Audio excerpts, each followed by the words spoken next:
আমি ড্রেস কিনবো বলে মলে এসেছি। দেখুন এই ড্রেসটার দাম দেখুন, 209, মানে হিসাব মতো এটা প্রায় 12,000 টাকা দাম। এবং এখানের ম্যাক্সিমাম ড্রেস কিন্তু এরকমই দাম। তো আমি যে একটা নেব কম দামের ওপর একটু, কিন্তু আমি পাচ্ছি না, কি দুর্ভাগ্য। এইটার দাম হচ্ছে 119, মানে ওই 7,000 টাকা এরকম একটা পড়ছে। এইটা লং, এটাও হচ্ছে ওই রকমই, মোটামুটি 12,000 এরকম দাম পড়ছে।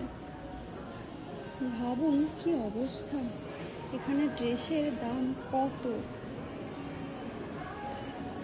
সেই কারণে এখানে যদি একটু কমের ওপর কোনো ড্রেস পেতে হয়, সেজন্য আমাদেরকে নিতে হয় ইন্ডিয়ান কোনো মানে ড্রেস, মানে তৈরি হয়েছে যেটা ইন্ডিয়াতে, সেই ধরনের জিনিস, বা বাংলাদেশ বা চীনের আমাদেরকে পড়তে হয়। কারণ অস্ট্রেলিয়ার ড্রেসের কিন্তু প্রচুর দাম, তাহলেও এটা কিন্তু মেড ইন চাইনা, এই যে চীন থেকেই কিন্তু এটা এসেছে। আর এটার দামও কিন্তু এই যে বেশ ভালোই, মোটামুটি 8,000 টাকা মতো এটা দাম আছে।